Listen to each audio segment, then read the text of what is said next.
मध्य प्रदेश में विधानसभा चुनाव खत्म होने के बाद 3 दिसंबर को होने वाली मतगणना को लेकर तैयारियां पूरी हो चुकी हैं। एक तरफ बीजेपी जहां प्लानिंग में जुटी हुई है, वहीं कांग्रेस भी अपने उम्मीदवारों को और एजेंट्स को ट्रेनिंग दे रही है।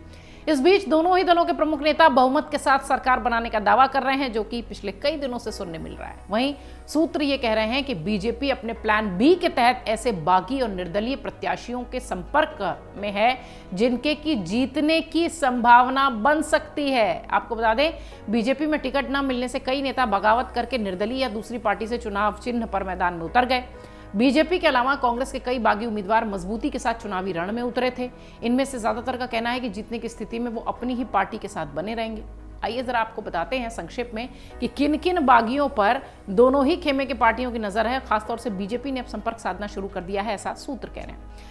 भिंड से बसपा के विधायक संजीव सिंह ने टिकट न मिलने के आश्वासन पर ही बीजेपी की सदस्यता ग्रहण की थी, लेकिन जब उन्हें टिकट नहीं मिला तो फिर से बसपा के उम्मीदवार वो बन गए। सतना सीट से बीजेपी नेता रत्नाकर चतुर्वेदी शिवा बसपा के टिकट पर चुनावी मैदान में है। इससे मुकाबला यहां पर भी त्रिकोणीय है। टीकमगढ़ से बीजेपी के पूर्व विधायक के श्रीवास्तव निर्दलीय मैदान में है। मुरैना में बीजेपी के नेता और सेवानिवृत्त आईपीएस रुस्तम सिंह के बेटे राकेश भी बसपा से चुनावी मैदान में थे। बीजेपी के पूर्व प्रदेश अध्यक्ष स्वर्गीय नंद कुमार सिंह चौहान के बेटे हर्षवर्धन सिंह टिकट नहीं मिलने के कारण बुरहानपुर सीट से पूरे दमखम के साथ चुनावी मैदान में उतरे थे। उनका यह कहना है कि मैं बीजेपी का था और आगे भी बीजेपी का ही रहूंगा। इधर सीधी की सीट से टिकट कटने के कारण निर्दलीय चुनावी मैदान में उतरे बीजेपी के वरिष्ठ विधायक केदार शुक्ला भी यही बताते हुए नजर आते हैं। वो कहते हैं कि मेरा झुकाव बीजेपी की तरफ ही रहेगा। मेरे पास अन्य दलों से भी चुनाव लड़ने का विकल्प था, लेकिन मैंने तत्कालिक नाराजगी गौर फरमाइएगा, तत्कालिक नाराजगी और कार्यकर्ताओं की मांग पर निर्दलीय चुनाव मैदान में उतरना ही पसंद किया। शुक्ला के कारण इस सीट का मामला भी त्रिकोणीय है। इधर मालवा अंचल की धार विधानसभा सीट की बात करें तो वहां पर भी कुछ ऐसी स्थिति बनती दिखाई पड़ रही है। बीजेपी के बागी राजीव यादव के कारण मुकाबला बेहद रोचक है। यादव का यह दावा है कि वो जीतने के लिए ही चुनाव लड़ रहे हैं। मैं भाजपा का था, भाजपा का रहूंगा। निर्दलीय लड़ने के बाद भी वो ये बात कहते दिखाई पड़ रहे हैं।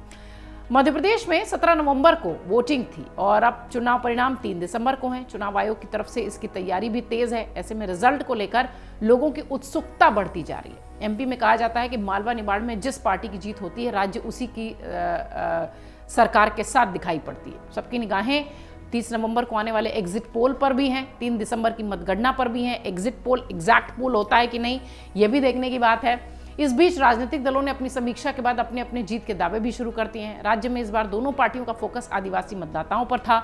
मालवा निमाड़ का आदिवासी वोटर किसके पक्ष में गया, ये अभी संशय का विषय है, क्योंकि 3 दिसंबर तक इस पर संशय यूं ही बना रहेगा।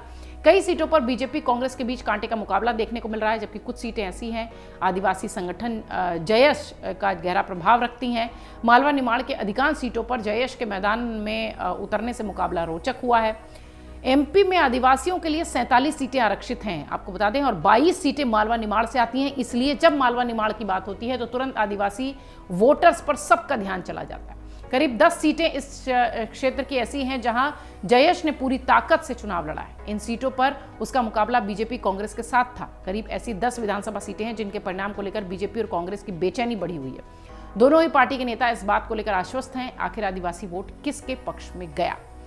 अगर देखिए तो देश में इन दिनों मिजोरम सहित 5 राज्यों के चुनाव चल रहे हैं। तेलंगाना का चुनाव आखिरी रह गया है। छत्तीसगढ़, राजस्थान, मध्य प्रदेश, मिजोरम में मतदान खत्म हो चुका है।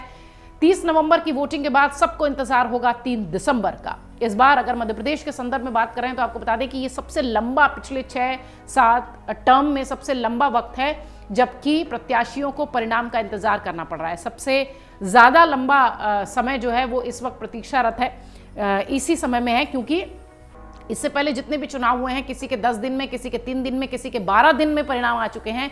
लेकिन ये सबसे लंबा वक्त है कि 17 दिसंबर को वोटिंग के बाद, माफ कीजिएगा, 17 नवंबर की वोटिंग के बाद 3 दिसंबर तक सभी प्रत्याशियों को इंतजार है परिणाम का। लेकिन उससे पहले जो सबकी दिल की धड़कनें हैं वो बढ़ी हुई हैं, क्योंकि राजनीतिक भविष्य 3 दिसंबर को खुलेगा। आपको देखना है अमर उजाला, सारे राज्यों के परिणाम यहीं मिलेंगे आपको। अगर आप ये वीडियो YouTube पर देख रहे हैं तो हमारे चैनल को सब्सक्राइब करें और बेल आइकन को दबाना ना भूलें। अगर आप Facebook पर ये वीडियो देख रहे हैं तो हमारे पेज को लाइक करें।